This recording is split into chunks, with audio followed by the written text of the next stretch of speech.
Hello, good morning, good afternoon, good evening, wherever you're watching from. My name is Alfred Amuzu. Welcome to the Ghana Agenda. To start today's show, I want to take this opportunity to wish my lovely daughter a happy birthday. Today's your birthday, November 5th. And I'm talking about here Adam Amuzu. I know I'm not there to celebrate with you, but I'm sure mommy has made some good food and you are enjoying with your sisters and brothers. All right, happy birthday, Adam. Okay, so today we are having a very important show.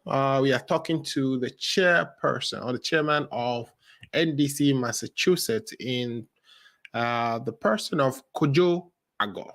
After we talk to Kojo Aggor, we'll switch quickly to speak about what we heard from the president, I think about a week ago, where he addressed the nation and discussed solutions that he believed would get us out of our current situation of high inflation, high prices, and hardship generally.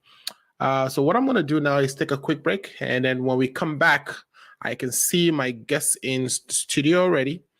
We'll bring him in and start the conversation. If you haven't already done so, please share the link so that others who may be interested can also enjoy the show. And also, don't forget to subscribe so that whenever we come on live, you are notified and you can join us and enjoy the show. Also, your contributions are very important. They make the show interactive and they help me stay on focused and, of course, engage our guest in the best of ways. We will be right back to start the conversation. Are you 65 years or older? Good news. Illinois has expanded its Medicaid health insurance program to everyone 65 and older, regardless of your immigration status. Need help to apply? Contact United African Organization, UAO, WhatsApp, SMS, IL65 to 773-420-8976. It's true. For most people, your health insurance program increases as you grow older. That's why the state of Illinois has expanded its Medicaid health insurance program to everyone 65 and older, regardless of your immigration status. Need help to apply? Contact United African Organization, UAO, WhatsApp, SMS IL65 to 773-420-8976. If you are 65 years and older, there's one thing we can all agree on. Your health and well-being is important. Whether you are a recent green card holder or retiree, asylee or without paper, you're now eligible for the Illinois Medicaid Health Insurance Program. Need help to apply? Contact United African Organization, WhatsApp, SMS, IL65 to 773-420-8976. Documents needed to apply: your proof of ID, your proof of address, and your proof of income.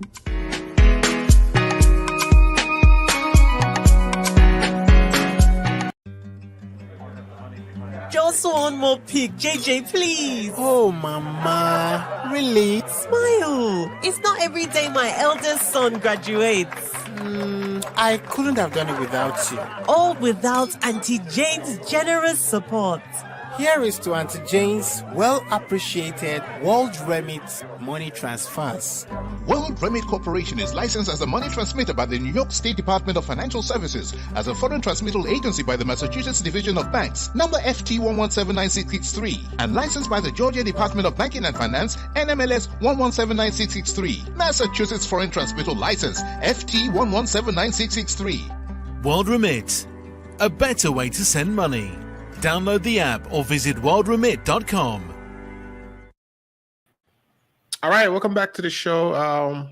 Again, my name is Alfred Amuzu. This is the Ghana Agenda. If this is the first time you're watching, this is a political show dedicated to Ghana. But today we are doing something different.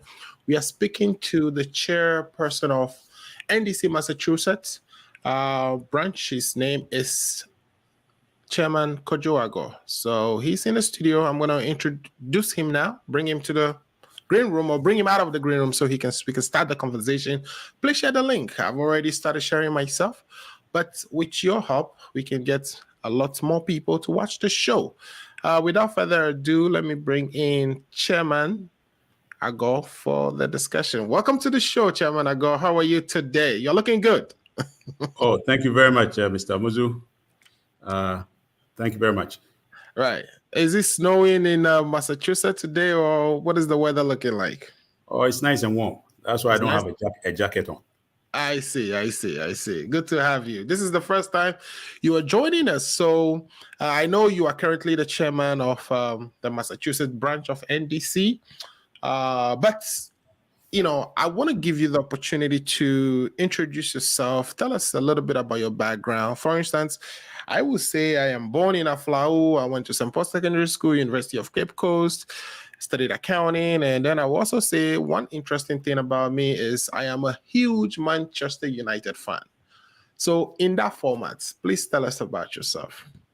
All right. Let me take the opportunity to extend warm greetings from Massachusetts to your very cherished listeners, both home and abroad. And also, I've just found out that it's your daughter's birthday, and I want to wish her a happy birthday as well. Thank you so much. As you indicated earlier, my name is Kojo Aggor, currently chairman of NDC Massachusetts branch here in the United States. And I'm putting myself up to serve in the position of chairman of the chapter here in the USA as a hopeful candidate. I am a father of two, and my children, I can say, are my greatest achievement, my love and joy. They are both in college right now. I'm also a husband, married, obviously, and been with my wife for 31 years. I'm a Christian, and I believe in the teachings of Christ as well. And I follow an ideology of a social democracy, putting up a socialist government through democratic, peaceful means, using existing established forms of government. Now, I was born in Accra, in Ghana. My parents, my father is from the Volta region, Chitwa Udome. My mother is Fanti. She's from Anamabu. And I have 2 brothers and a sister as well. The 2 brothers live in the United States. Okay. But I believe this is mostly about me, so I'll try to keep it on introducing myself. I went to school in Worcester here in Massachusetts, Worcester State University, where I studied history and political science. Much recently, when I considered running for higher leadership here within the chapter, because I live here, I took a course at the Ghana Institute of Social Democracy, which is the party school, where I graduated with an advanced political leadership and party organization certificate. So that gave a much more certified insight of the runnings of party organization, party leadership. As you know, there's no education qualification for running for political office, so I don't intend to tout those over here, but much more focus on party affairs in terms of leadership. I've had the opportunity to lead Massachusetts branch, and quite recently, as recent as Sunday past, we had our branch elections in line with the party requirements for election to be run around this time, and then moving on to chapter as is happening in Ghana as well.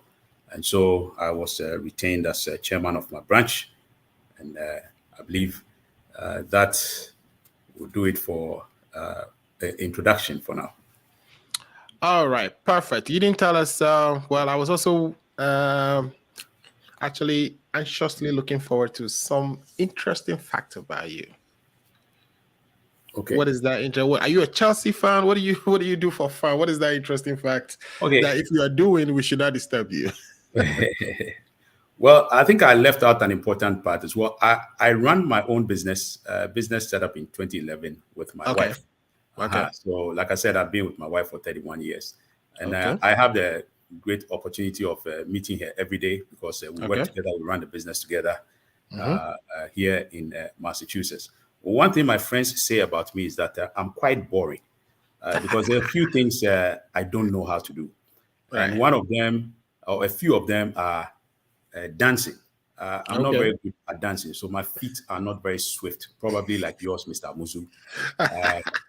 Also, with the football part, when it comes to sports, I'm more of the type that does a lot of reading. I like more current affairs, historical, biographies. I like to read. I like to read a lot. So I fall short when it comes to the sports part. Even though I attended college here, most of the college students were used to talk about football, American football. I never was able to get interested in that. Singing as well. I'm not good at singing. I think I can only sing the national anthem, but with a very bad voice. So don't get me to try to sing the patriotic national anthem as well. Another thing that friends say about me is I don't smile when I'm taking photographs. Because I don't want to. It's just that I don't know how to. So maybe some of you and some of my friends who have tried many times, even coming on this show, my secretary here at the branch, Secretary Paul DeSoso, had clearly indicated to me, Chairman, when you go on Mr. Muzu's show, make sure you are smiling and don't have a very serious face. I am attempting to do that, believe me. I mean, this is a relaxed show, so just relax. I am very relaxed. It's just that I don't know how to do the smiling. And I think people take it to mean something different when one is very serious. Yes. Okay. Cool. So just a quick follow-up to some of the things you said. You said you have a business that you run. You've been retained as the Massachusetts branch NDC chair, and you're also going for the chair of the chapter. How do you find time for all this, and how would you find time to be available to execute what I see to be 3 different demanding tasks? Okay, excellent. Thank you very much for that question. You see, everybody has their strengths, and as we live in this country, you yourself live here as well. There's a lot of demand when it comes to even just being a student. And, more so being a worker, working for someone. I am happy to say I own a small business, so I'm able to find the time. I must say that this year I've been to Ghana 3 times. I don't think any of us who is working will really have the time, unless business is sending you to Ghana, for example, or, other travels. So I'm able to find the time to do that. And one must have the passion and the dedication as well to offer themselves for such service. And you must also have a very supporting wife as well, who might not be thinking that you're wasting a lot of money in doing, public service, even if it's got to do with something that you have a passion for. I've always told her that she's a very, a Christian, and likes to do a lot of prayers and all that. And I've always told her that it's a passion that she has. I'm not going to go say to her, don't do your singing and don't do your praises and all that. So the little that you can do for me, I don't do the football, the singing, and all these other things. And if it's time that I need to be able to spend with my comrades and offer my service, well, why not? So I get a lot of support from there. That is how I'm able to do this. And then moving on into the chapter as well, of course, it's going to be very demanding. Nobody is saying that it's going to be very easy. But somebody has to do it. And people who have assessed their background and see that, hey, they have the time and the commitment to be able to do this, I think they should be encouraged to do that. And that is what I am doing. Perfect. All right. Okay. So I don't know how long you've been in the NDC. I think that is one fact that is missing as well. So tell us, how long have you been in the NDC? And in addition to that, who has influenced your political career the most? People have political godfathers. Some were introduced by a friend. Who, to you, is the greatest influence on your political career? Okay, so I think it's a two-part question, so I'll go back a little bit. So I had begun political activity in '97 from my branch back in Ghana within the whole West constituency, a constituency called the Methodist Primary Branch, and that is where actually that is the area that we come from, and I got involved in that. The reason why I got involved was my father was a career officer, was a police commissioner in charge of CID. They call them directors of CID now. He was there for 11 years. And he forbade us from doing political activity because he believed that as a career officer, you should be serving the government of the day. And so, secretly, I was with friends and trying to go for some of those meetings. It was exciting for me. But people tend to think that political godfathers and people who have influenced your political thinking and ideology must always be from your party. As much as we respect those leaders within our party who have influenced us, one person that has really influenced my thinking is President Nkrumah. He was a prime minister, became president in 1960. President Nkrumah. I followed him a lot, and if you give me some time, I would explain why I think is an influence on my political thinking and ideology. Absolutely, you can. Yeah. So here's a man, and as you know, coming to the United States, yourself, myself, and others who have come here. For those who came here as students, it's very difficult to get into the embassy, produce paperwork. And then, unless you're probably on a government scholarship, you still have to go through the process to get into this country. And you find a young student who is finished school, done a bit of teaching, had very little savings, and in 1933, he decides to come to the United States. Realized that there was no cell phone and your iPads and your Google Maps and even the location of the U.S. Embassy not being available over there. So how did he get to United States? That's a very fascinating question to ask. So he boarded a ship, as a stowaway. You and I will not take that risk. Risk of jumping on a ship and, just going to the unknown. But here's a man from a colony, was able to take such a risk and, found himself in a different country. Imagine yourself in a country like India, not knowing anybody over there. Yes, you might know England and some of the other big countries, but you find yourself in England. In India. What are you going to do? And he's from a colony, a black African, finds himself in England, finds himself where the ship landed in Bristol, and made his way to the U.S. Embassy in the capital, in London, to begin to fill forms for a U.S. student visa to enter United States, taking another ship across the channel to get to United States. Now, even today, new immigrants will get into JFK, and it's very confusing to navigate where to get to your gate. And this is a colonial citizen, British colonial citizen, getting into New York and making his way to Pennsylvania to a school. It's not like a MapQuest or Google Maps or something like that, but he makes his way over there. Attains a great education there for 4 years and does his master's.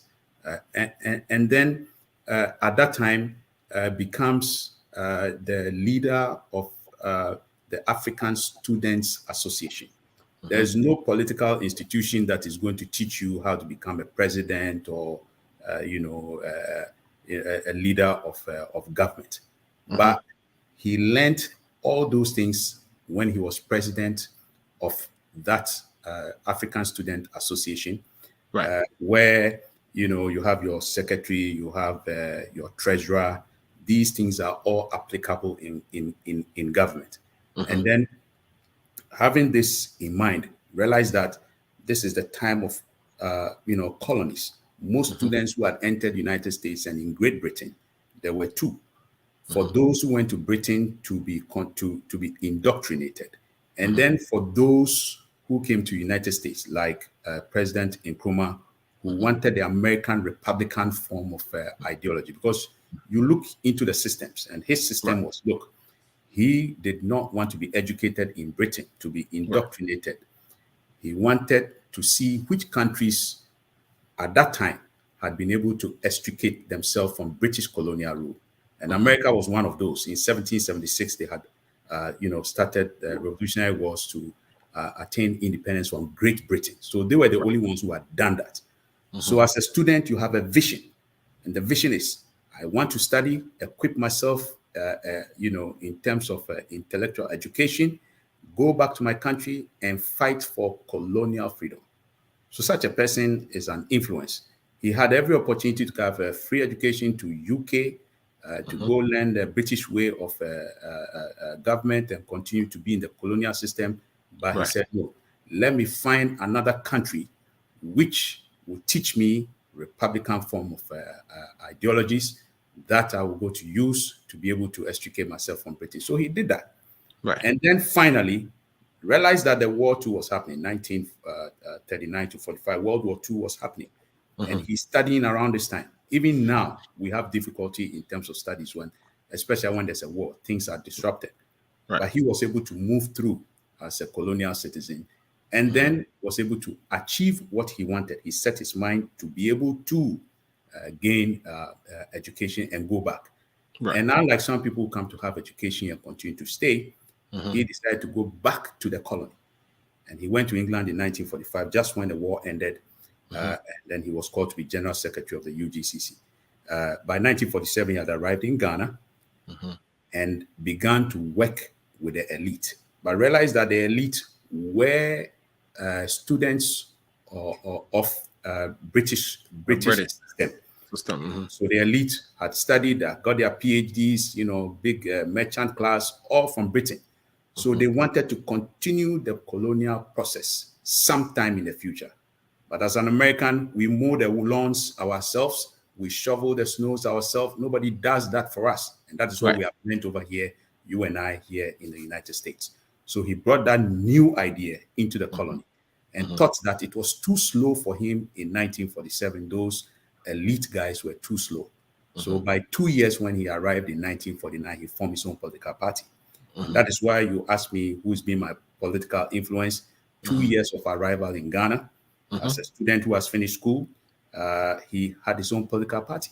Can you imagine? No fax machines, no emails. So it takes quite a bit of organization skills, right? And he's able to organize a political party across the length and breadth of the entire colony, and to be able to wrestle power by 1951 from the hands of the British. The British was an empire that even by 1776 were in charge of the United States, and single-handedly, with the support of his party members, Kojo Aggor, for example, were able to, gain independence for us. But remember that in 1951, he attempted independence now, it didn't work. And it didn't work, but he was a true politician. He said, even though I am fighting for independence now, and it hasn't worked, okay, it is better to stay within to make a change than to be outside. So he continued to stay on as leader of government business. The British still continued to have control of defense, trade, and foreign affairs, but he worked with them. 6 years later, 1957, you and I, March 6, gained independence. So a person like that is a great influence on my political thinking. Yes, there might have been mistakes that he had made, but those were the times that he lived in. He might have made, certain decisions based on the time that he lived in. Remember, that was the Cold War, was following World War II. You have the West, and you have capitalism and communism at a struggle, and everybody was fighting for. So it depends on which side you were, you will be seen as the enemy. It depends, and so I will leave it as that. But that is my greatest political influence, on my political career. Awesome. That is really crash course in Kwame Nkrumah history. Now I know who to come to learn more about Kwame Nkrumah. Let's turn to Massachusetts, where you currently are the branch chairperson. You've been a branch chairperson, and I'm sure this is going to be your second term. Is that correct? Yes, I've just recently started the second term. Okay, so walk us through some of the responsibilities that you have there as a branch chairperson that prepared you for the position you are running for.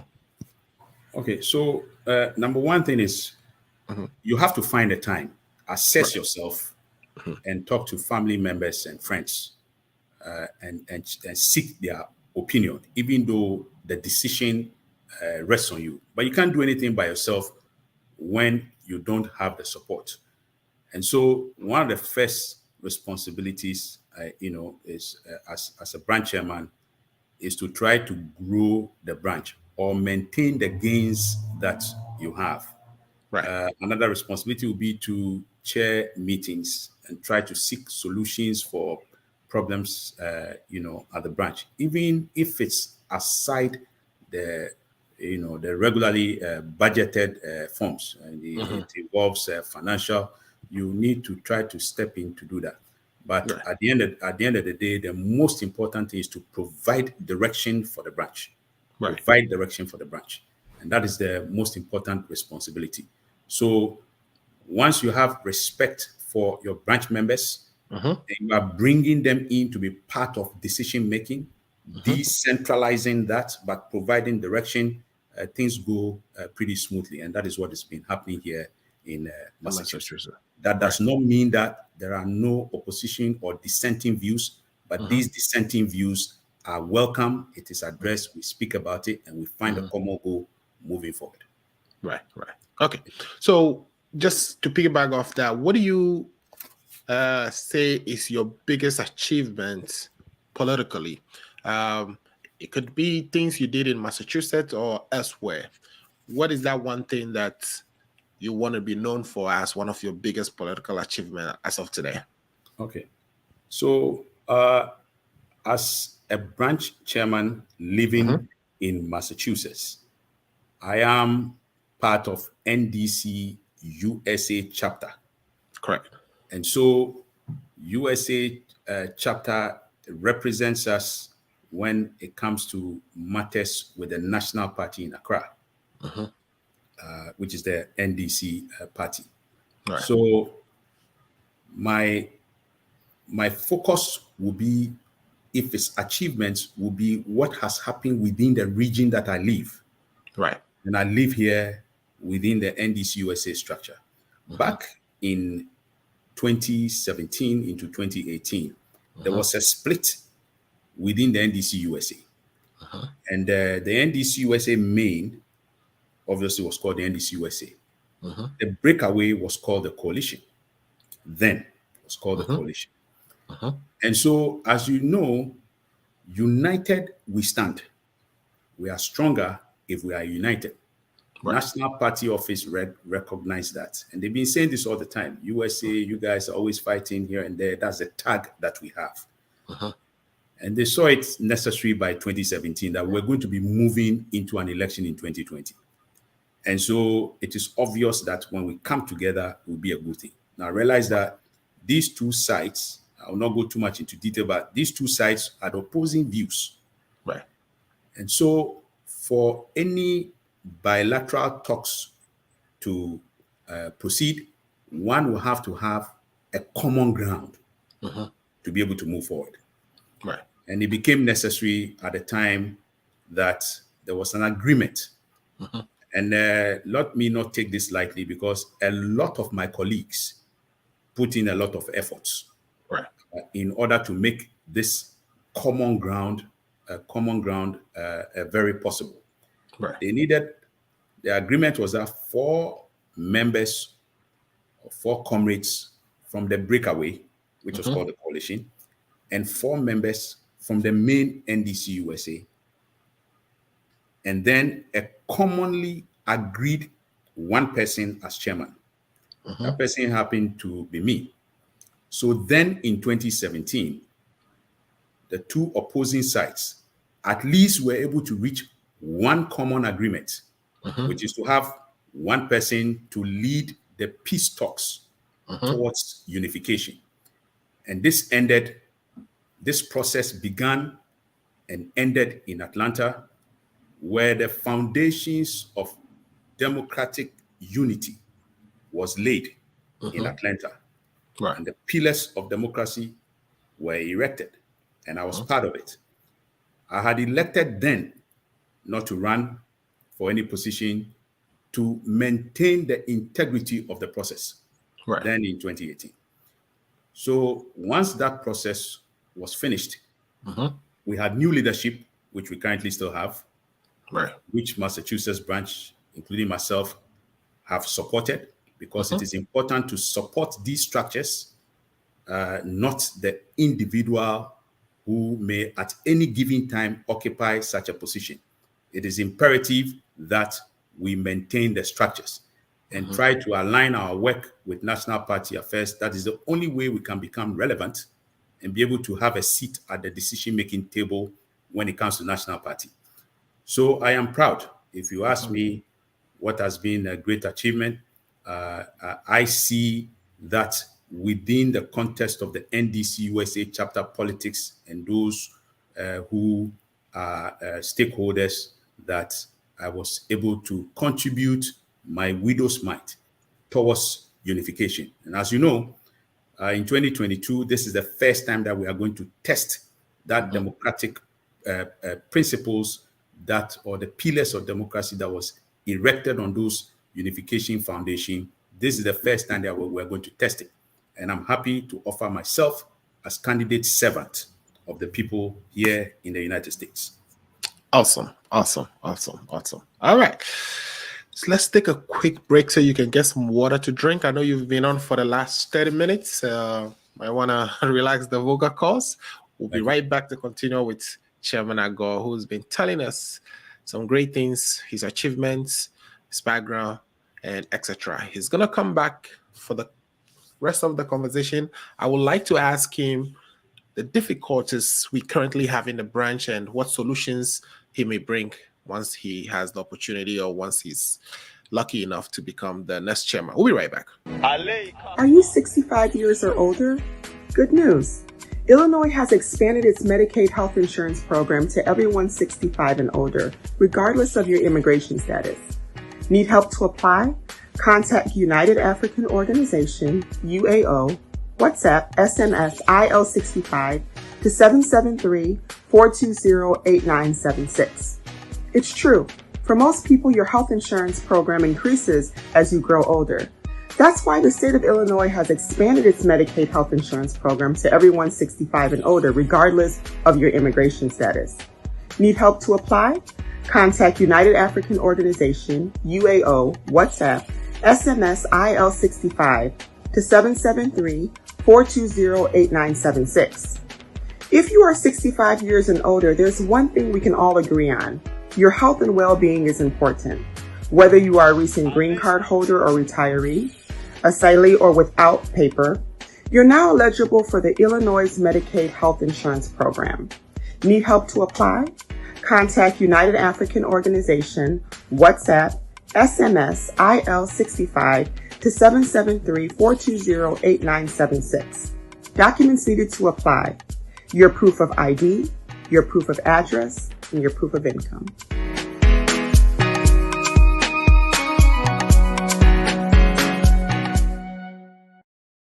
All right, welcome back to the show. Again, my name is Alfredo Muzu, and you're on the Ghana Agenda. We've been talking to Chairman Aggor, who is currently re-elected as the chairperson of NDC Massachusetts branch. He's running for NDC USA chapter chairman, and he's talking to us. It's been very interesting so far. We got to know about his small business that he's influenced by Kwame Nkrumah. He also told us the one significant thing he did, which is, bringing the party back together when at some point in the 2016 timeframe or so, he said that the party was divided. We would continue that conversation. If you haven't already done so, please share the link so that others can join us. Welcome back, Mr. Chairman Aggor.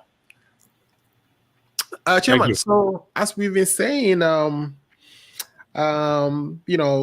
you told us some of the things that you did that are very significant, and I agree that yes, it's not a small feat bringing a divided house back together, and the fact that you didn't you sacrificed yourself not to run at that time just to maintain the integrity of the party and the process, but this time you felt that you want to run and test the principles and the pillars that you've erected in Atlanta. That is what I've gotten so far. Now, I want to continue with kind of getting to understand what you, from your opinion, are some of the difficulties with the chapter as we have it now. And to follow that up with, when you are lucky to become the next chairman of the chapter, what are the solutions that you bring aboard? What are some of the ideas that you think you would introduce to deal with the difficulties that you believe we are faced with at this chapter? Okay, so thank you very much for the question. In every human institution, there will be difficulty, and then you must always try to improve, find solutions for such difficulties. There might be a very tall list, but those tall lists is all part of the deepening or the growth of such an organization. So we can't say that we are where we have to be. We can always continue to improve. And so I'll just touch on one or two. And what I'll say is that when it comes to these elections right now, this is what I have noticed, at least.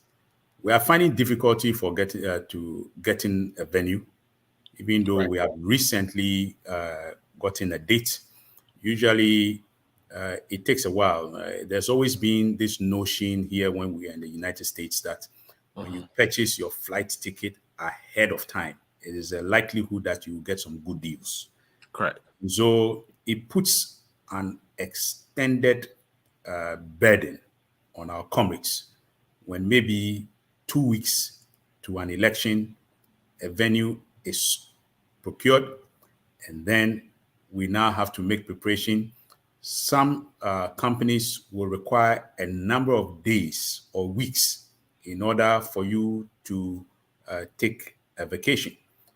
And it is this time that you're going to need if you really want to be part of the history-making event of the testing of those democratic pillars laid in 2018. And you want to be part of it. It's a historical moment.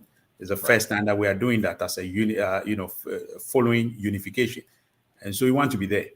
But then you are uncertain because you don't know what to do. For example, I'll make myself as an example. I've been to Ghana 3 times this year. I was scheduled to be in Ghana December 1st. Eventually, then I found out that election date is being shifted to 2nd to the 4th. Yes, I can still make it, same 4th, depending on whatever the outcome, I'm still going to be there, or even make it on the 5th. But as of last night when I checked it, for me, was 1,700 for the price difference. So one is not able to plan ahead. Now, if we had known this ahead of time, then we would have made proper plans. So the problems we have which I can touch on one, is the predetermination of a venue and a place right after election. If this was done 4 years ago, like you play a football game, we know when the World Cup is going to happen again and in the country. So those who want to start saving one CD, will be able to accumulate that cash by that time and be able to make their plans. It is one of the things that we want to do.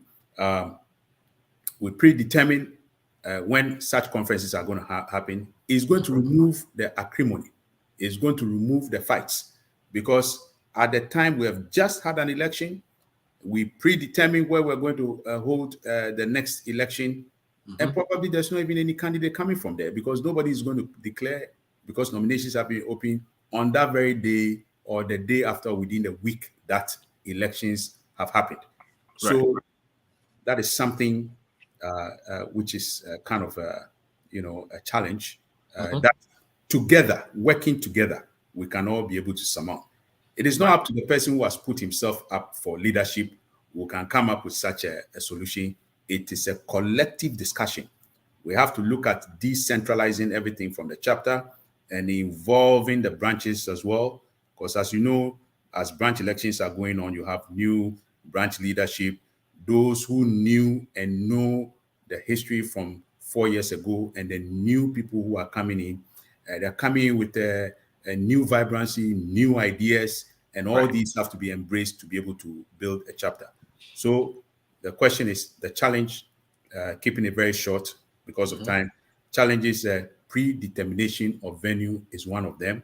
And what would you bring on board? Through discussion, we can try to predetermine these things, as we move on. Okay, perfect. So I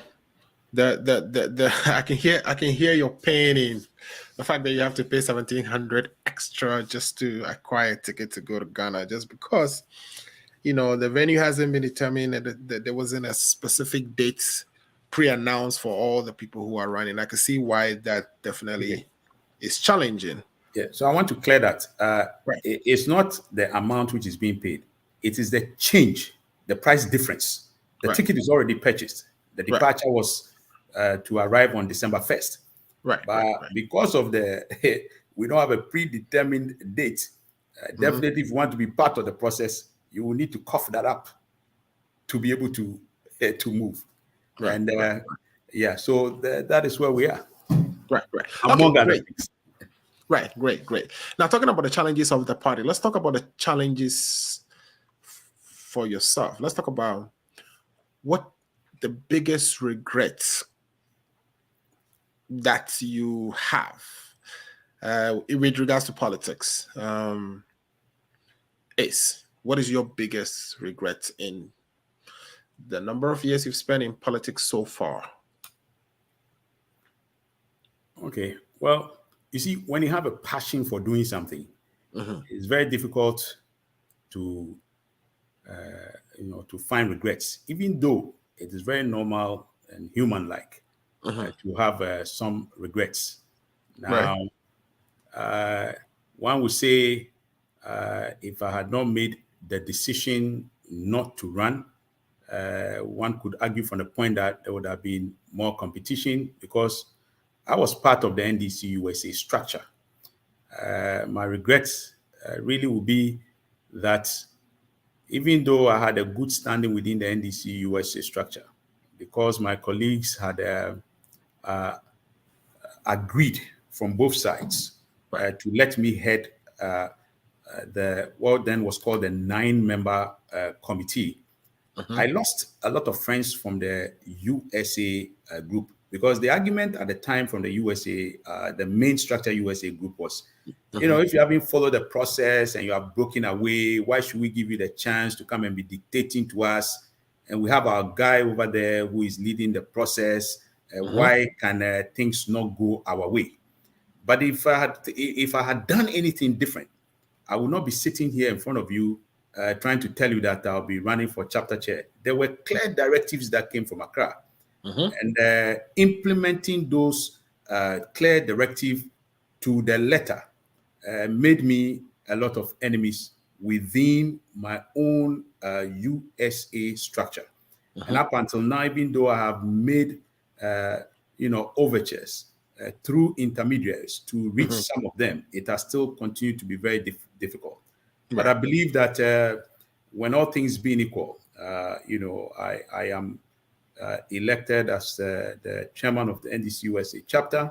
I may be able to have another opportunity to be able to reach out to those old colleagues who feel injured along the line and who can be brought to the forefront to be able to help with all the experiences that they have, which is sitting at home in their bedrooms, can bring it on board that we can all work together towards 2024. So that is what I would say. Right. Okay. Good. Well, one thing we know that the US chapter usually is very helpful with this is fundraising. The chapter is able to support national during times of election or during times of rebuilding of the party, whether it's the party headquarters or things that the party needs to run, we usually,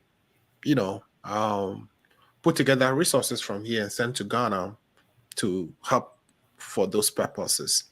Have you had experience fundraising or do you have any mechanisms or plans towards how you are going to help gather resources from the US to assist in Ghana when that is needed? Okay, thank you for that question. Right. For any administration, this will be a general question, and funds are always needed by the national party. To run a political party, you need human resources, number one, capable people in positions that will come up with innovative ideas to run a government. And then you would also need money, whether it's coming from the in office, whether it's coming from the consolidated fund and directed somewhere else, or fundraising aside. So it's a very legitimate question. We must always, as foreign branches, position ourselves to be able to meet those two requirements, which is the human resource capability, and then also the financial aspect of it. In Massachusetts in 2017, we were able to organize some fundraising. It was on a pilot basis to see how best that could work. Most human beings do not want to pay money or be part of a fundraiser in perpetuity, which means that there is no end date. So, for example, in a church, also we have a harvest, and then you start and then you finish. It is not continuous fundraising until you go into your grave. So we have to be very careful when it comes to fundraising. We identify a target. Once we identify that, we fundraise towards that. In this case, will be the 2024 election. We fundraise towards that. But I can only focus on what I've done before, and like I said, on a pilot basis. We had I came up with this initiative called $1 a day. Right. The $1 a day was based on 5 working days, and this is aside from the constitutionally mandated dues that we have. And so if you buy your petrol, or Ghana say petrol, if you buy your gas and then you have a change of $1.35, we are asking you to put the $1 aside. If you buy coffee on your way to work, Dunkin' Donuts, Starbucks, you put the $1 aside. In the end, the easy concept that we are trying to achieve is that within the 5 working days per individual member, you would have raised $5 in that week. And then if you project it to 4 weeks, you are expected to be able to raise $20 in that week. If you multiply that by 12, which is in a year, 2, 12, 24, you would have raised $240 per member, aside your constitutionally mandated dues of $10 a month, which would give us 120. Now the 240, if we start January, I would say January 1st to December 31st, 2024, that is going to give us per one person, 240 times 2 will be 480. Now, as a candidate, I don't have access to all branch data or chapter data. So it'll be difficult to give you the scaling of that. So I'm basing it on 1. And so the 240 for the year can be multiplied by 2 will be 480. If you do a rough calculation, it is very, very phenomenal to be able to raise such at small increments, $1 a day. Now, if you are somebody who is a very busy man like Mr. Muzu and cannot be piling up $1 a day, you can decide to give $20 a month or be able to pay for the year 240. But we must avoid this case whereby it is now election year and then we are now trying to collect or raise those monies. We know we'll be needing that money in 2024, and so therefore we start early. A journey of 1,000 miles begins with 1 step. So the 1,000-mile journey to 2024, let us start it now. And for us to start it now, we need to present the figures for our members here in the USA which is our constituency, to buy into that. Once they buy into that, it is easy to give and part with a $1. And when you understand the concept, you'll be able to part with that. And that is something that we can do to be able to raise those monies. Thank you. Well, great answers so far. Time has fast been spent. I can't believe we are already in 51 minutes, but I still have a couple of questions for you. Okay. The very last two, let me go with the first one first, would be, what are the programs that you want to bring as a chairman? I mean, you've told us all some of the suggestions, like fixing the date for the election is a very key and very important thing for you that you would want to resolve if you're lucky enough to become the next chairman. You've also told us about the $1 a day. What are some of the other things that are on your manifesto per se, or things that you plan to deliver when you become the chairperson? Okay, and this is not unique. It's not unique to me. It's Right. just something that can help all of us. Mhm. When you currently Google NDC USA, Right. nothing really comes up. And so, if you want to build a serious organization these days in time, not like in President Nkrumah's time, a website is pretty good. So, at this time that we're having election, we have all election data. We have a current branch chairman and executives, their pictures over there. We have telephone numbers to be able to reach leadership and all that. And so when someone goes in there and then is able to type in such a thing, this information is readily available. Now, you must also know that investors all over the world keep scouting websites to see where the next opportunity is for them to make an investment. And when there is we see that the economy right now is really much in shambles, and that there's going to be a change likely in 2024. Speculators like to put their money somewhere to see how best can we help to build this country. And so when they go to the website, they'll be able to have and access the people who are in leadership over here to be able to start a conversation, to be able to set meetings up with them back in Accra. So we put ourselves in a place whereby you don't have to jump through hoops. You go to one page and that is happening. For myself, I think it's very easy because I've just recently piloted a website for myself. It's very easy to do. And we have a lot of professionals who in this country who have had a specialized training and in fields of IT and other places. They'll be able to help if we do the funding or provide the proper leadership to be able to lend these trainings and lay it at the disposal of the chapter and also at the same time at the disposal of the national party.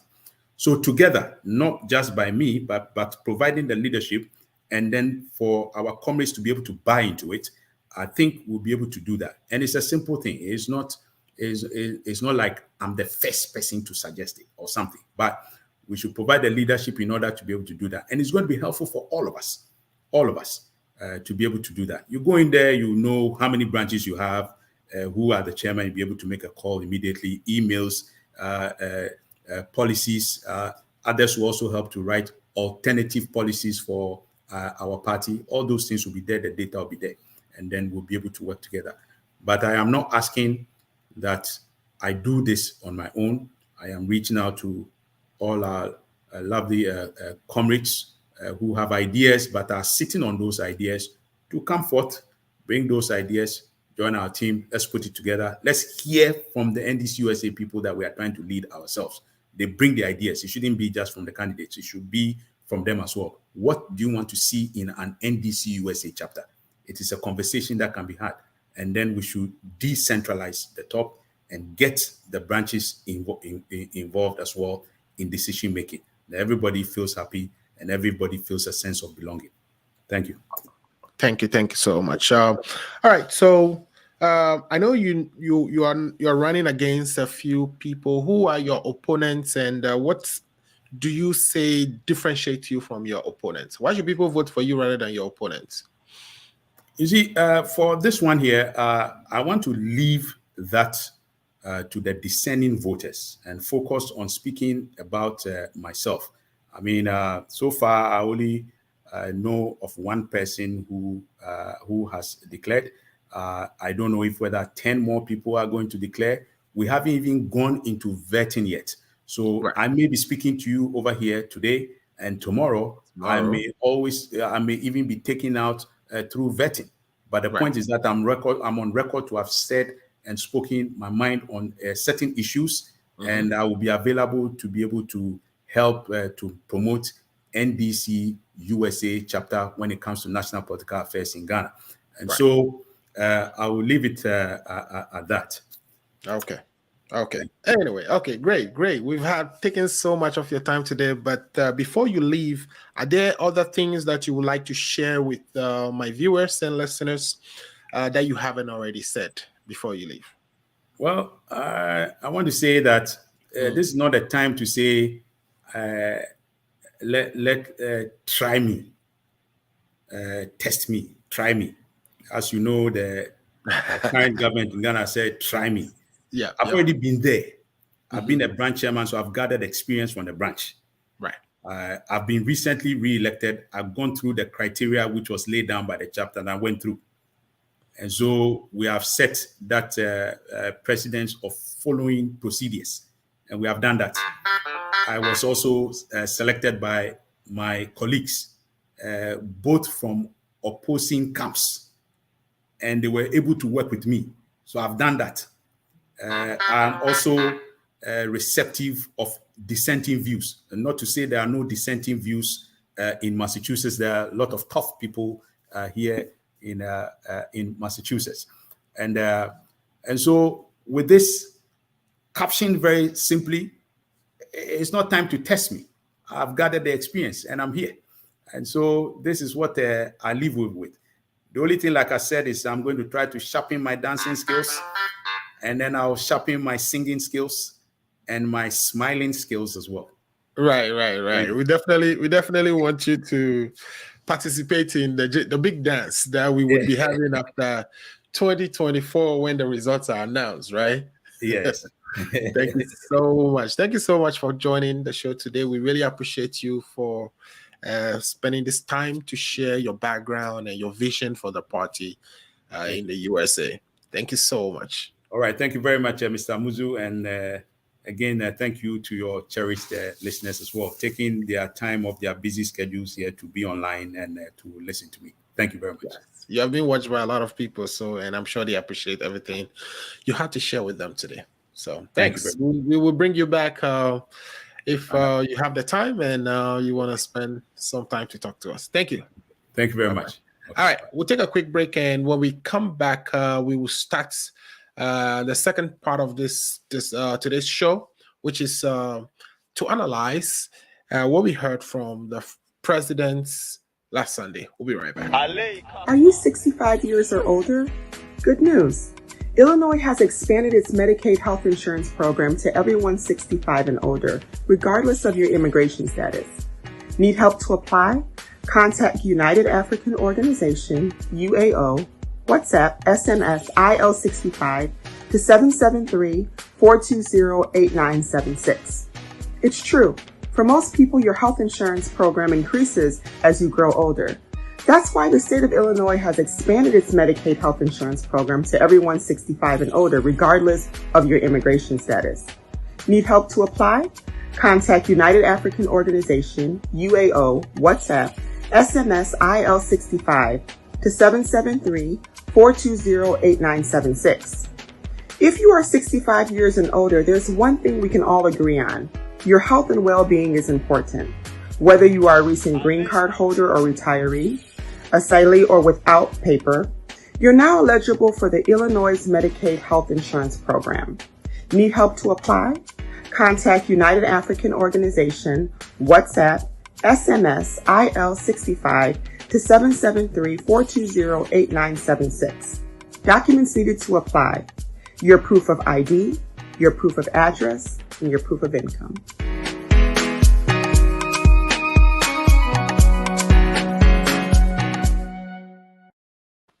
All right, welcome back to the show. If you are just joining, you missed a big interview with the chairman of the Massachusetts branch of NDC, Mr. Kojo Aggor. Go back and watch that. But anyway, here for the second segment of the show, here with Lifetime Legacy. Lifetime, can you hear me? Yeah, Fred, I can hear you. Perfect.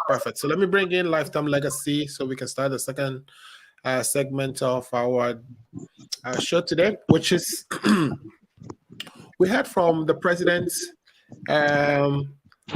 last Sunday, where he addressed the nation with regards to the current situation we find ourselves in, which is high inflation, high interest rates, increasing prices every day, high petroleum. We also joined by Kojo DC. So in a nutshell, we are going through difficult times in Ghana today. And as we all expected, we wanted to hear from our president and, kind of understand solutions and things that he and his team are working on that would release the pressure on the citizenry. And he did that on, Sunday. So I want us to talk about that. But Lifetime, you've heard your chairman from Massachusetts, who's also running for chairman of the chapter, just address the show with his plans for the chapter if he's lucky enough to become the next chairperson. Have you heard anything that you're so excited about that you want to comment on quickly before we jump into our show? Thank you so much, Alfred. Thank you to offer me the opportunity to be on the platform once again. My greetings to our viewers and listeners, and also my brother Kojo for joining the show. We are also expecting the others to join so that we can have a healthy discussion as far as our country is concerned. Now, back to my senior comrade at Massachusetts. I've gotten the chance of meeting him twice.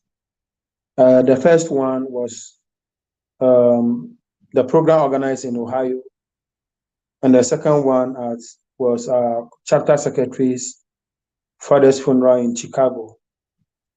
That is the only time I've gotten the chance of seeing him in person. Well, like as a politician, I can, at this material time, wish every person who is contesting well, and as that they all conducted themselves very well, knows that we are one family with a common destiny. At this material time, the biggest task is that we have a united front to unseat the clueless, visionless, purposeless, directionless Akuffo Addo and his cabinet. That is what Ghanaians are yearning for, and having us as the alternative and hope to come and redeem them. So I can only wish everybody well and admonish that they go into the election with the heart that everybody is a potential winner and everybody is a potential loser. In such situations, you should accept it, and we should know that the party is supreme. And for that matter, when whatever the outcome of the result is, you accept it as it is for us to have a united front to face our common opponents. I will not describe them as any because we are organized, and then take the power from them. But I think that is all that I can say for now. Perfect. That's good. Okay, so let's start the conversation. But Lifetime, if you can, I don't know, the window you have, if you can close the blind behind you because there's so much light coming from behind you, or if you can turn to face the light face the window instead of turning your back to it. So either you close the window or you just face the window, and it gives you a better picture that way. All right. Thanks for your submission there. Let me bring in Kojo. Kojo, can you hear me? Yes, Aggor. Yes, sir. How are you? Pretty good. It's good to hear from you again. Of course. Good to hear from you. I have to hide behind the camera for today. I am really tired. I just got home. For the respect for you and the show and the audience, I have to be here. That's why I'm here. So forgive me for hiding behind the cameras and speaking, but it's me, Kojo DC. And, yes, fantastic. We just always to clarify that. Yeah, no problem at all. Yeah, first of all, I say hi to all the viewers and listeners at the same time. And my brother, Lifetime Legacy. I hope the others will join us and yourself. Concerning the let me ask this question. Ours is different. So the chapter means, is that the entire USA, right, of the NDC? Yeah, the chapter is the entire USA. Okay. I think the current chairperson is a lady from Ohio, right? Yes, Mamiya, but she was on the show I think 2 weeks ago. Oh, I missed. And we had one-on-one with her as well. I've met her before at Evans Thanksgiving, so all of them were there. So that is fine. Popeye known as Phil Marshall. That's how everybody knows him when it comes to politics. Yeah. First of all, I wish him all the best. As politicians, we all go through this, so we have to go. But he was saying something that was so. I was like, you see, the NDC even still in the position they can't even tally their own thing. They don't even have a website for. We are talking about USA NDC, man. We have the. Maza. Do fear some why? Wow, Anyway, let's membership. But don't get into yourself too much. Don't worry about it. I'm not into you too much. I'm just saying this is like this is the 20th century. So the NDC should that's why it tells you they don't have anything for Ghana, Even you can organize yourself. All right, no problem. All right, let's go to Alfred. Mm-hmm. I think my brother Kojo should not be happy with this. Okay. Sometimes it is no information that are well put out there. So if you don't have a website for whatever reason, I don't think it's a big news where Kojo will capitalize on it and say that for that matter, when the country Ghana is given to us, we'll be able to govern. They don't have the website. This is the outcome of the website. All right. Can I just make a point? No. Let's move on. Let's move on. Just for 30 seconds. Just for please give me this. Please. Okay. Take 30 seconds. For God's sake, I'm not the one who is saying this is a member of the NDC saying it. It means that there's some kind of distrust over there, right? So that's why I am not saying. I'm just echoing whatever the chairman said, and that's it. Okay. Awesome. All right, so Kojo, let's start from you. We've heard from our president, and he came out with 12 points of things that he believes would get us out of our current economic hardship or the economic situation that is being faced currently in Ghana, where inflation is out of control, interest rates are out of control, which again is having a debilitating impact on exchange rates. And of course, with that comes high prices for almost everything. Petroleum now, my understanding is about 17 or so cedis per liter, or even more. So listening to the president, the very 12 things that he came out with were: one, he's going to restore the macroeconomic stability through an IMF supported program. That's the first one. So, I mean, are you comforted after listening to the president? Yeah, thank you once again, Amazu, and my brother. First of all, the MPP government knows the cry of the Ghanaian people.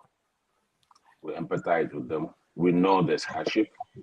The president has admitted it. The party has admitted it. And you can see even there's a revolt in between ourselves asking people to be sacked. That tells you the kind of situation that we are in. We understand that. Yes. It's not just something that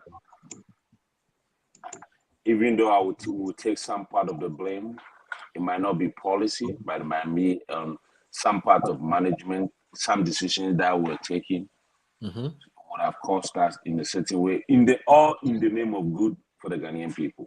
And this is our promises that were made to the Ghanaian electorate, and that's supposed to be fulfilled. And we have to do it at a cost. Everything costs money. You understand? So we do understand where gas prices are. It's unbearable. Even here in the US, me and you, we know how it just changed like a week to 2 weeks ago.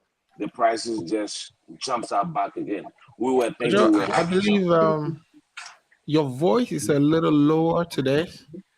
Is it? Yeah, I'm So, tired. yeah. Like I said, I am a little bit tired. I just came back home. I had a truck broke up on the road, so I had to go bring my boy to bring it. That's why. So oh no. Forgive me for that. Yeah. So forgive me for that. But like I said, so what I'm saying is, in a nutshell, yes, those 12 points that the president outlined.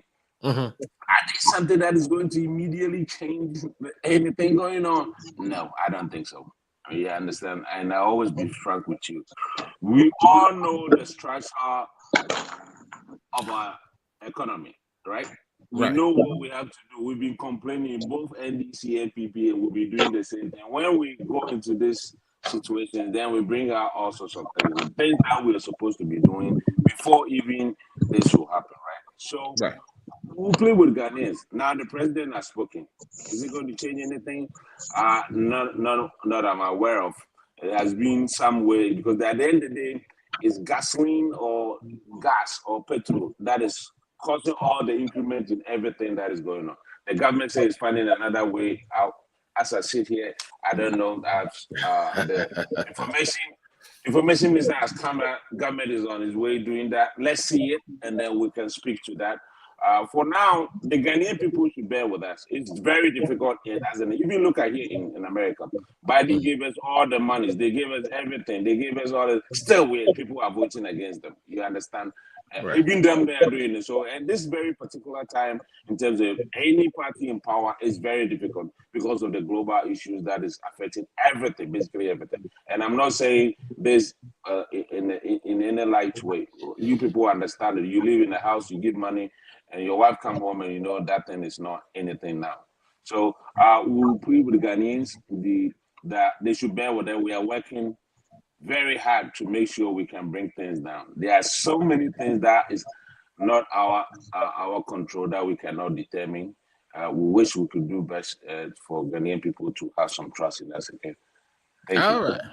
That is a very honest and straightforward answer coming from Kojo. I didn't expect that, but I thought you were going to be a little combative today. Let me bring in Dr. Ofori, who just joined us. Dr. Ofori, welcome to the show. I said Dr. Ofori. I'm talking about my own Dr. Komina Danso. Doc, welcome to the show. We cannot hear you, Doc, so check your sound.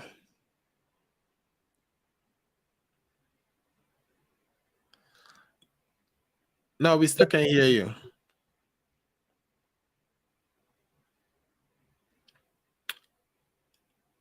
Okay. As Dr. Addo works on his sound, let me go to Lifetime Legacy. Dr. Addo, please work. Yeah, I think he's going out and he will come back in. Let's talk to Lifetime Legacy. Lifetime Legacy. I'm going to go over the 12 things so that we can put things in perspective, right? So the first thing the president said is he's going to restore the macroeconomic stability through an IMF-supported program. The second thing he said he's going to do is he's going to tackle the cost of living by working to stabilize price of petroleum products through new supply arrangements. So there is apparently some supply arrangements that the president is contemplating, but like Kojo says, we want to see it, then we can believe it. The third thing he said he was going to do is encourage traders to tone down profiteering, which is contributing to inflationary pressures. I just don't get that part. I guess what he's saying is he wants traders to reduce prices. That's the way it makes economic sense for the traders. So now We'll see. We'll see how that happens. And then the fourth thing is he's going to restore debt stability, sustainability by reducing debt to GDP ratio to 55% by 2028. I don't know, man. You know, your term, his term is over in 2024. So, what is he going to do now? I think what we were looking for really is solutions for today, rather than solutions that would incumbent the next administration. Okay, and then the 15 he talked about is improve national resources by rate. Is it improve national resources and liquidity by raising revenue from 13 to 18 or 20% of GDP. Yeah, our revenue generation is currently at 13%. I don't know how soon he think he's going to be able to increase it from 13 to 18% or to 20%, but that is one of the things he said. He said he's going to pursue an inclusive growth while protecting the poor. How do you do that with the e-levy? He's going to say energy sector reforms to reduce the risk of the sector to the budget. Okay. He's going to reduce debt, budget rigidities by capping statutory funds. Continue with efforts to reduce central government expenditure through budget cuts of 30%, which is already told us he already did. This is before all the issues that we are currently facing. So whether that reduction is actually working or not is yet to be seen. He says that he's going to start the process of discouraging importation of rice, poultry, vegetable oil, fruit juices. But again, he put a timeline on that. He said that would happen in May, not this year. He also said he's going to tackle currency speculation to limit volatility to the city, and he's going to ensure no haircuts to treasury bill holders in the debt restructuring strategy. But then, you know, his Minister of Information came right back to say, oh, by the way, that's not entirely true. It's going to be haircuts, except that those haircuts will not touch your principles, but it will be on your interests. Now, since Dr. Addo is back, let me pick it from Dr. Addo, and then we'll come back to your lifetime. Dr. Addo, you're encouraged. Do you think the things the president came to say are going to in any way deal with the current problems we are faced with? Oh, Dr. Addo, your phone again. Oh. Okay. Lifetime, take it over. Yeah, Alfred, thank you. Alfred, I think first and foremost, it must be established that the president in the first place did not intend to address Ghanaians upon this crisis we found ourselves. Right. He was begged and forced by Ghanaians to talk to them. Okay. Because there were lots of calls from people in the media, people in the civil society, and people from the opposition. He was adamant in addressing the nation until he noticed that the opposition leader is trying to be more leader than him. That pushed him out to come and address the nation. Right. Alfred, the things you have just mentioned, to be sincere, for you to be sincere with us, which of them are you convinced with? Is it one thing that makes also funny of the president's approach to this is going to fight the black market? Alfred, my family members have been in the US for close to 30 years. So it's nothing at all. The black markets have been in existence for more than 30 years, as far as my knowledge is concerned. Right. And nobody has attempted to go after them for a reason that the CD, they are the cause of the situation. Right. This is the only president who is going after them, claiming that it is the cause of the situation. Nana Addo, in pointing finger to the causes of the problem, have never himself admitted of wrongdoing or contributing to the problem. He have never. And he have not demonstrated enough commitment to show that he want the situation we found ourselves reverse in a shortest possible time. Why am I saying this? People call from all walks of life on him to reduce the number of ministers and the government appointees. So if he wants to demonstrate commitment to his own words, genuinely, we expect him to reduce the number of ministers he has, the number of government appointees at the presidency and other state institutions. There will take him serious. You get it? You have not done any of these things. You only came back to tell us the very thing you were telling us when you wanted the office. From look of things, Nana Addo knows very well that he have nothing absolutely to lose. Should the election be held tomorrow or tomorrow next or 2024, you have nothing to lose. And for that matter, to hell with everybody and the things that are going on within the country. He have already enriched himself and his family. To help to everybody who will call for a solution to the economic crisis we find ourselves now. Right. He is also talking about getting a crude from somewhere. If he's somebody who is serious and mean what he's saying, Ghanaians are asking that there are too many taxes on the petroleum products. Reduce those taxes. Right. Okay. He's adamant on those ones and want to bring a cheaper word from where. So you see the dishonesty from his part. The man can never be trusted. You get it? And Ghanaians have turned it to be, they have seen the president as a no serious person, but rather a comedian. That is how Ghanaians have seen him now. Most especially with the famous Sikam PDD, what do you call it, joke he put on the dissing.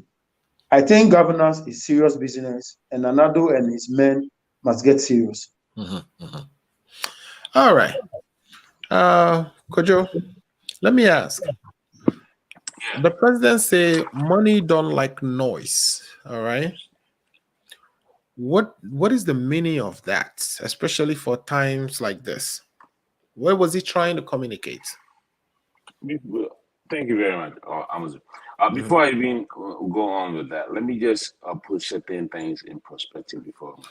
The fact that my brother, Lifetime Legacy, is saying that the president did not want even to speak, he was forced. That is not the case.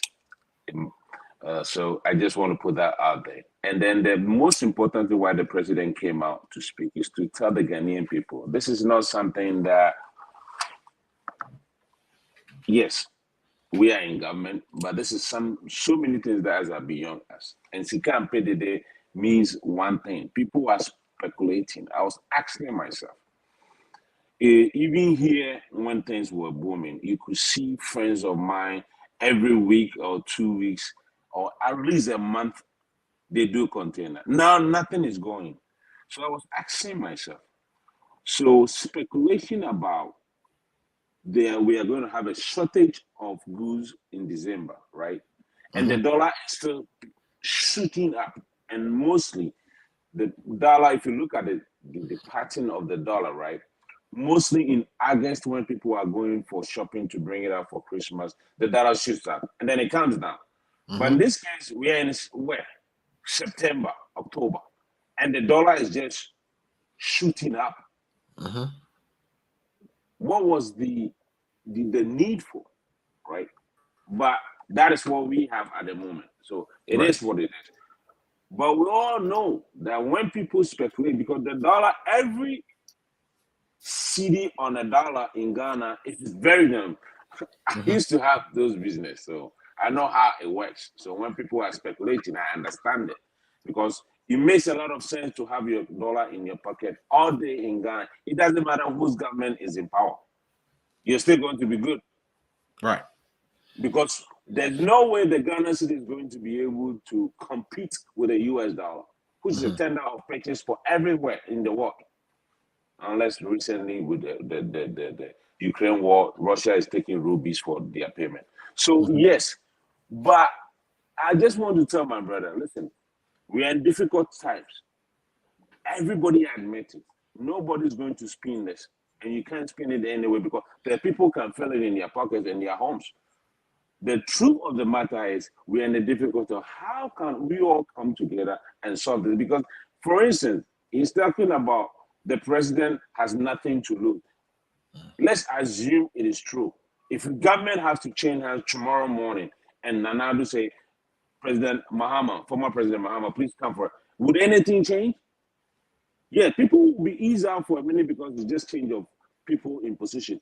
But our programs and everything, our economy is the same. Nothing can be changed in a second. So how do we come together as people to resolve this? And then we'll do our politics when everything is fine. Because listen, you can bash me today, and for me, I'm a man enough to be able to admit that things are not right.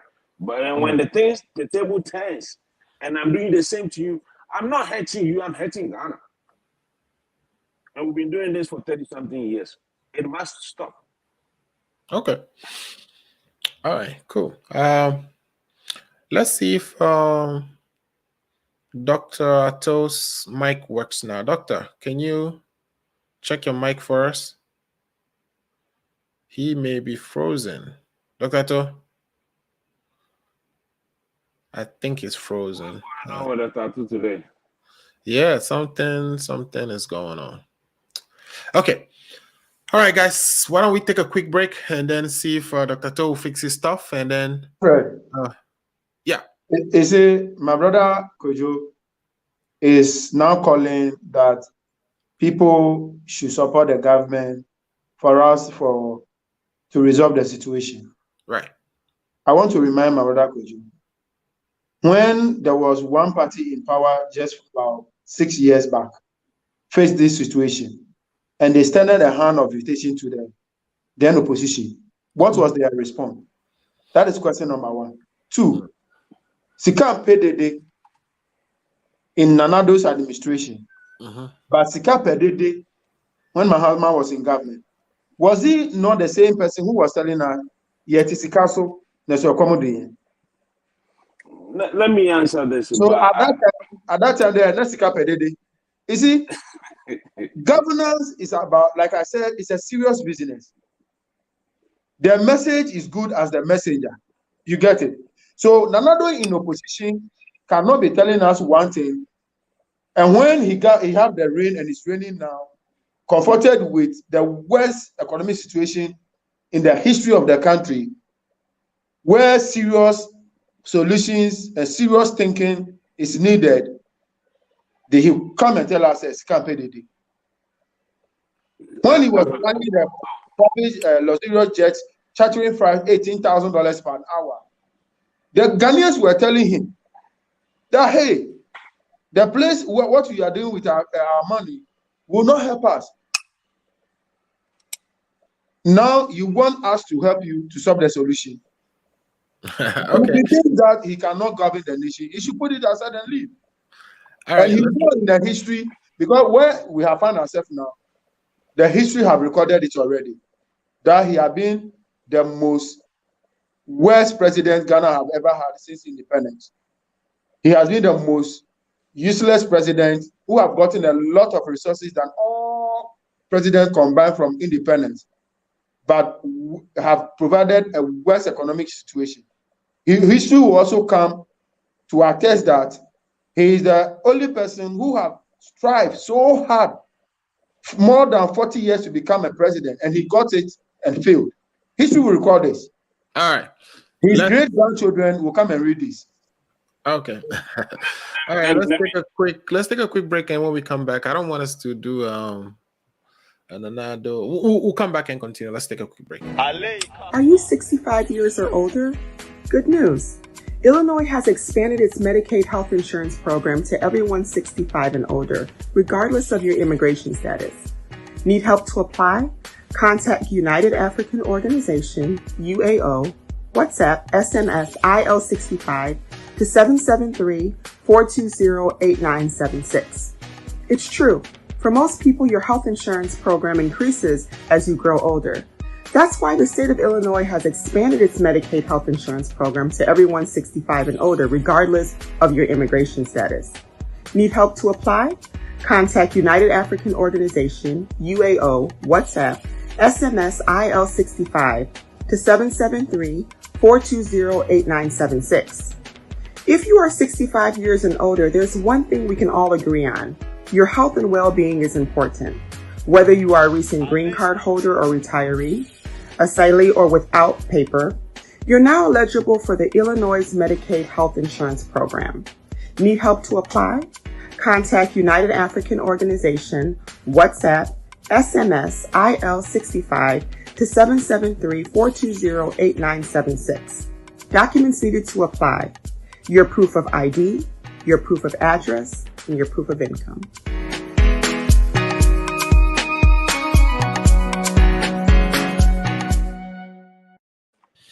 All right, welcome back to the show. This is the segment where we are discussing the address to the nation by the president given on Sunday, addressing the issues that are currently ripe with our economy and his solutions to these problems. Not lifetime. Kojo, you were going to speak before I interrupted. Kojo, let me ask, were you disappointed by what you heard? Did anything disappoint you, or did anything you did not hear that you were expecting to hear caused you to be disappointed? No, I wasn't disappointed at all. First of all, the purpose of the president's address was to speak to the Ghanaian people. Okay. And you can see, my brother said, the president did not admit any fault of his. He admitted things I had. Didn't he? What else like what? What did he admit? What was these admissions? Yeah, but things I had. Is that not what we are calling? We are complaining about all over the world. Things I had. Okay. Yeah, because situation have changed. It's not just it's not something that is just happening in Ghana. It's something that is happening all over the world, and you know it. I know it. Mm-hmm. So that's how it's supposed to be. And then also thinking about, you say why I'm not disappointed, because the purpose of it is to speak to the Ghanaian people and tell them, hey, we understand there are certain things that we are doing to support, but it's not enough. But could you please bear with us so we can be able to do these things, right? So do it in the proper way. And like I said, you didn't mention all those 12 points to me. You did it to my brother, but I just wanted to let you know that at the end of the day, all those things that were pronounced on the day, we all know it. Like when the former president said the same thing when he made his lectures, I said the same thing on your show. We all know these things, and when we are coming into government, we all preach, we're going to do this at the end of the day. As we speak now, my brother said, cut your ministers. Has the NDC, which is being, for God forbid, or I would say, in unlikely event, if they have to come, what is the alternative? They haven't given any alternative as to what is going on, what they can do. They travel into the foreign country, they speak about COVID-19, Ukraine war, and they come to Ghana and say, Akuffo Addo is not doing well. But we all know well that this thing is not something that is only solely of Ghanaians or by the government in power. But this is external forces that is beyond our control. We don't control how much gasoline diesel is sold in the world market, or crude oil is sold in the world market. You know that. I know that. We can't change it.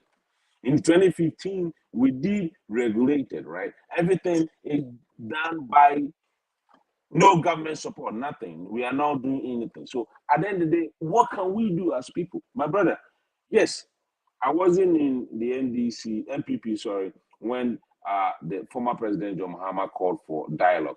I thought it was a bad idea, because at the end of the day, he was calling for the good of Ghana. There are certain things like this hardship that we're going through now. do you think it's only affecting NDC people? No, it's affecting everybody in Ghana, including MP, people even in government, because their family members are asking them, they think they are in government, they also don't have it because there's no money. So for once, we don't have to do this political equalization. We did it to you too, from 1992 to 2000. You did it 2000 to 2008, and then it reversed, and you're doing the same. We should stop it. There should be somewhere that we all will stop and say, hey, can we think about Ghana in terms of the economic side of it, the school side of it, the road side of all those things? And then the way we'll do it in politics. Is that something one day we all can just come to that conclusion and say we will stop bashing each other, but just focus for the Ghanaian people instead of thinking about ourselves being in power? See, Lifetime Legacy is dozing off a little bit for me. Lifetime, you're tired too, right? Okay, great. Okay, so I have a laptop before me, so I'm doing something also. Okay, no problem. Let's do one more round of questions and then we can bring it to an end. Lifetime. Paul is also in now. Lifetime, were you disappointed? Were you disappointed about something that you heard or something that you were expecting to hear but you didn't hear anything about? I am not disappointed at all. Okay.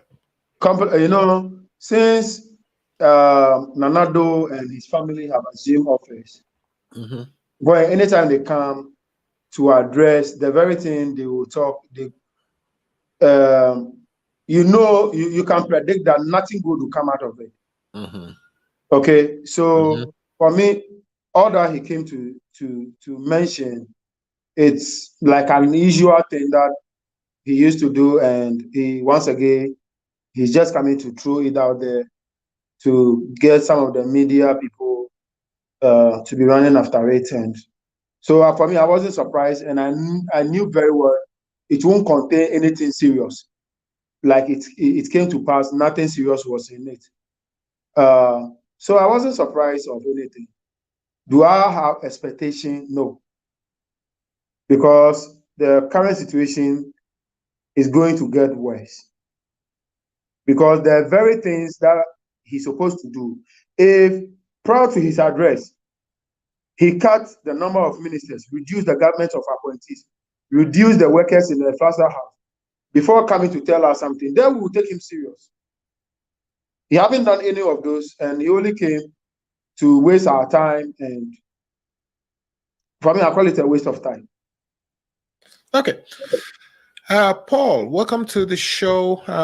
The question on the floor is whether you heard anything from the president's speech or didn't hear something that caused you to be disappointed.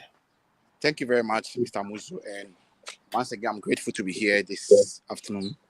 As you know, as a campaign manager, I have to debrief and then look at, the way forward and how we can move on with my candidate. That I am hopeful and I'm very prayerful that he will be the next NDC USA chairman to take us far.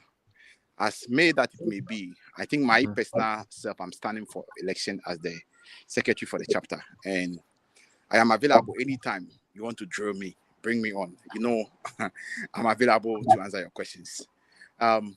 With that said, let me say that obviously, the speech from the president was visionless, aimless, emptyless, directionless, and full of, repetition of the things we know he keep on saying. All we heard from that speech was fellow Ghanaians, blaming people apart from himself. The reason why this president is going through this difficulty is that he's one person who has refused to take responsibility right from day one. He has never taken responsibility on anything that happens under his administration. And as a leader, to be able to solve the issue, the first step of solving the mess we are in is for him to admit the responsibility and say that this mess is under my leadership, and I take sole responsibility I'm ready to work and bring people on board for us to resolve it. Until he does that, he's just wasting our time. Look, listening to him and comparing to His Excellency John Dramani Mahama, you could see a very big difference in those two speeches.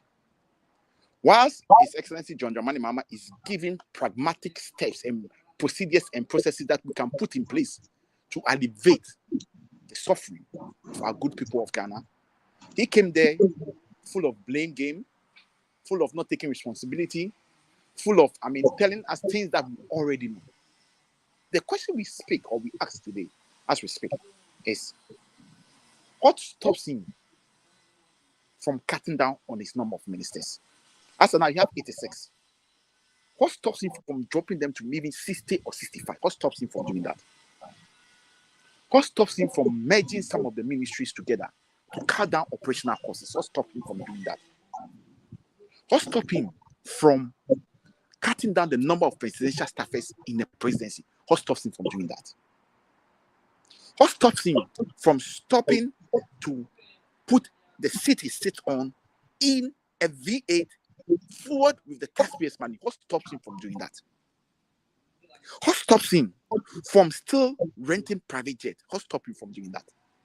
These are the things we are expecting as a leader for him to tell us that, fellow Ghanaians, it has gotten to a level where I need to cut down on these things. Nothing of that sort. And the question I put to myself and I put to Ghanaians is that he said they are going to cut down 30% salary. As we speak, the Auditor General has not come out to tell us that when they made this promise as far back in February, how much they'll be able to save. We don't know. This is also another, propaganda statement from the president. For me, I still and I'll support the call from Martin Pebu and co. It has come to a level whereby the president, Nana Akuffo Addo, the visionless, the aimless, the directionless, the blameless, who always put blame on people, to step down. Look, one of the mantra or one of the things he said, which is people are mocking him about, is that Sikam pay the day. I am here this afternoon to tell him that Sikam pay mismanagement. If you have money and you are mismanaging, Sikam on pay mismanagement. So he should rather sit up and focus and manage well. One other thing too I want to bring to his attention is that why is he stopping or is he running away from firing his cousin as the finance minister? If 95 of your parliamentarians have risen up against this very man, at least the president should see the wisdom. Now, it's not the NDC, it's not civil society, it's not Christian Council, it's not religious council, it is not other organizations in Ghana. It is his own members of parliament saying that do away with the Minister of Finance and his deputy because they are making monies of us. Anytime Kenoforiata and Edu Boahen goes to the market, they make money into their private company. What stops you from releasing them from their post? Is he not trying to tell us that all the sense in the world is in the head of only Kenoforiata and Edu Boahen? Now, you remember he said that addressing Dr. Baromia. So how come that they gave the whole world wisdom to Baromia? How come that the economy is in mess? Where is Baromia? As much as we are calling upon the president to resign, I think he has to go with the Dr. Baromia and the Minister of Finance. I think I support 100% the call from Martin Pebu and his Ghanaians, common Ghanaians who are feeling the pain. Alfred, if I tell you the number of money I've sent this week, because look, my cousins, my friends, it's very, very disheartening. You have to. You cannot say you're not going to support. Even though we are not having it easy here, at least we should thank God that our economy is far, far better than what it is. And when they call us, you have to. This week, I've sent about 4 people support. I have to support 4 different people. Because I understand the plight and the pain in which they are. For me, the president has failed. Those are our MPP friends and colleagues who will come and defend them. And they should bow their head in shame. They should come out boldly and speak and condemn and support the call of Martin Pebu and some people like us to get the president to step down, and let's have a new election and let's get a new president. Thank you. Thank you so much, Paul, for the spirited presentation there. Let's do last words and bring today's program to an end. I'm going to start with Lifetime Legacy. Lifetime Legacy, give us your last words for the week. Anything that perhaps you want to discuss that we may not have discussed that you want to leave us with? Yeah. The president, Ghanaians are suffering. The president should stop the Yampia and get serious. Okay. He met the GPRTU and the transport operators and told them that he will not, the cost of fuel will remain stabilized for some time. Just after they left the place, the next day, it was increased again. Right. Last week, a friend of mine in UK was in Ghana. At a point in time, I have to support him with fuel. Because when I did the calculation, it's like 1 gallon is around 70 plus or 80 plus now. I think Nanado and his men should sit up. Like I said, it's not too late. They can live. How much are you paying for 1 gallon here in the US? As of this morning, is 4.05. So if you're paying 4.05, and the exchange rate is about 13.5, right? Or yeah. 13.2. Okay, 13.2. That's about some $53 per gallon. 53 cedis per gallon. But they are buying it for 70 per gallon. So it's a little more. I think it's all those taxes that they pile up on. So that is what we are asking. He do something about it. Okay. You get it. And Alfred, also, even though you have done the calculation, I would disagree with you in a way because we know what contributes to the $13 situation now. You get it. So at a normal circumstance, the price wouldn't have been, even though it's $4.5. If it hadn't been the worst situation within the country, the exchange rate will not go to 30, let alone for us to be having 50 plus. I don't know if I'm making sense to you. Right. So they need to sit up. Kojo, my advice to you is, or I'm calling on you to advise your kinsman. If he thinks that things are difficult for him and he can. Ohun kotokra emfa ekra nshemwa. Oma ya kwenyano. Onyaho. Na sebi o. Amua amuda soja daepa no no mbefa kwenyano no munye ni. Oma no munye ni. Yeah. Thank you so much, Lifetime, for making the time again today and helping with the discussions. Kojo, last words so we can go and all get some rest. I always say this, and I'm paraphrasing the former President Barack Obama. He said, it's easy to complain than to comment. He said, more people can complain or lament, and few people can bring ideas. And that happens anytime in your position. It's easier said than that. You can say anything and get away with it. And my brother told me that at the end of the day, the dollar will come back to 4 cedi 20% when they were leaving office. I guess not. So we should all think about the country Ghana. I understand the difficulty that the Ghanaian people are facing now, and it's true. Here, there are a little bit of opportunity. I already said it. Even Democrats who are doing their best, and we all can testify to that. If every poll, the Republican people are not saying anything. They are not giving anything. But at the end of the day, they are winning. And that is how humans are. But it seems the Ghanaian people sometimes, like you said already, say, oh, why is the president proposing 8 years to have a GDP of 53 point something in 8 years? I mean, we're a country, we are developing. It's something that you have to set go. We had, what is it, 2020 gold? We never even thought it was coming. It came and it gone. We have to plan ahead. So at the end of the day, for me, this is a hard time for Ghana. This is a hard time for the country, and then the party itself. We'll bear with the Ghanaian people to exercise some patience for us.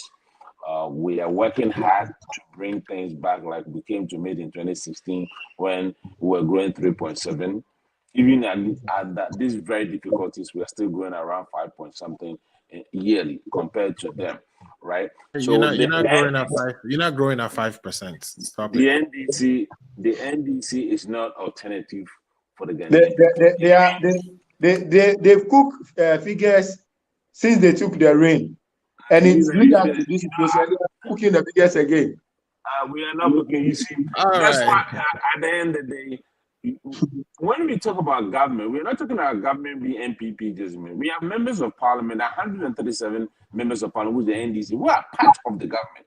They are part of every loan that we've taken, every loan that we've taken. The NDC voted for it. So when you talk about government, the fact that they have the executive, you're still part of government. Nothing has gone through parliament without the consent of the NDC. So you people are not doing your work. And I borrowed the former president's own word. Or more that a parliament. That's what he told us when we say he was not doing anything. It's the same thing that you guys doing. At the end of the day, you can't even have a website. So how can you even be organized? And like I said, Ghanaian people, you understand, this party is just people who just want to come, have power, enjoy the power. They have nothing to offer the Ghanaian people. They can talk very articulate people, which I love them, but they can do the action when the action is given to them. And we know what happened from 20 when we were growing 14.5 in 2011, and then we came back all the way. There was nothing like COVID. There was nothing like the Ukraine war. Okay, guys, we gotta. This is just last words. It's not for the base no more. So I think we've done it. All right, let me bring in. No, let me land. Alfred, okay, land. Let me land. Yeah, you should let me land. So let him go. Okay, we gotta go. This is a country we all love. At the end of the day, we should come together to build it. Kojo, like I said, it's nice. My brother Kojo, MPP and Anado. Go ahead. Okay.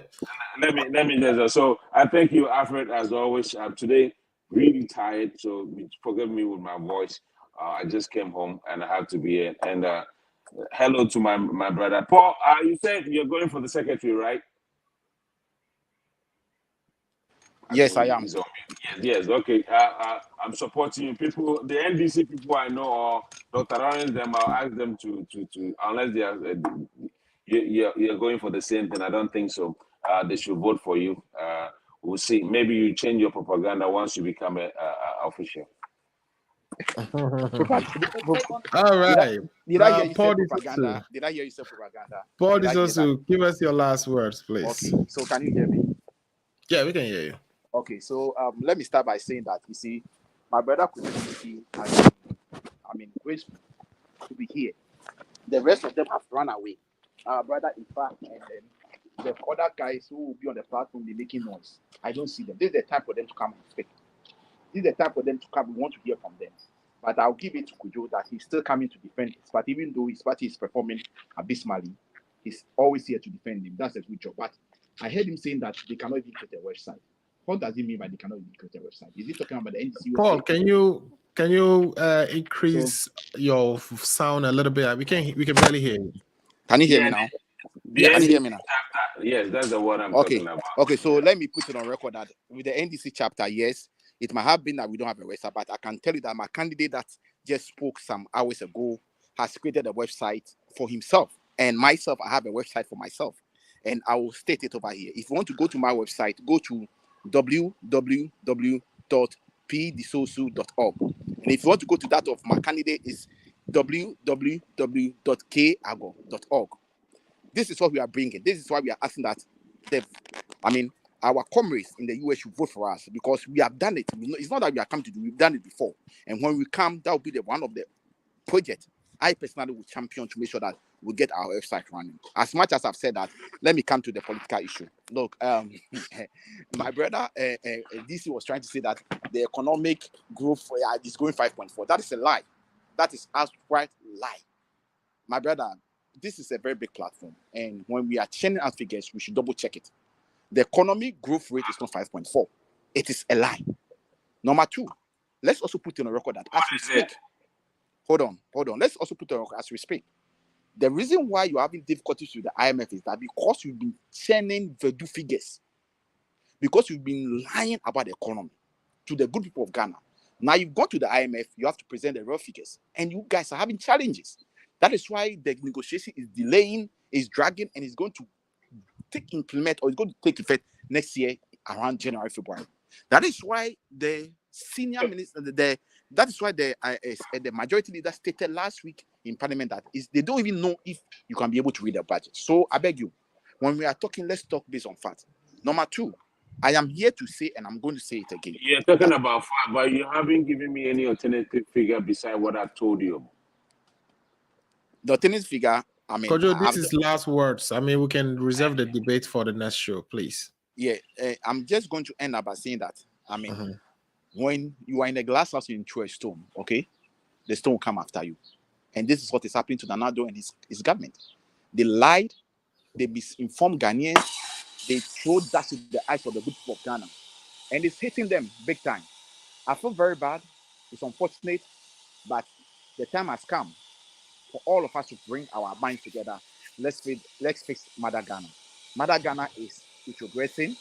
Ghana is introgressing under Nana Akufo, and we don't want this thing to happen. Upon this note, Alfred, I just want to thank you very much for giving audience to my candidates, and I'm waiting for you to grant me one-on-one. And I also want to announce on your show that on Wednesday, there will be time with Paul Disosu, a webinar whereby people should come and ask me any question at all they want. I'm ready to answer them. This is what we do as service. We service the people. We are going to provide integrity, relevancy, vibrant service, and then truth. I'm going to speak truth to power. Thank you.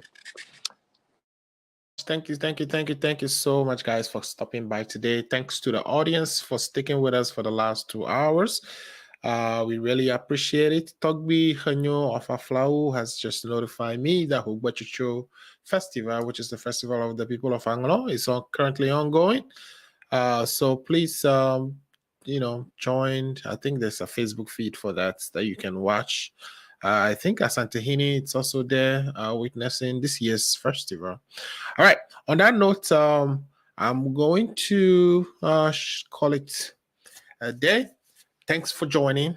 You heard from Chairman Aggor, who's running for the NDC chairperson, USA chapter.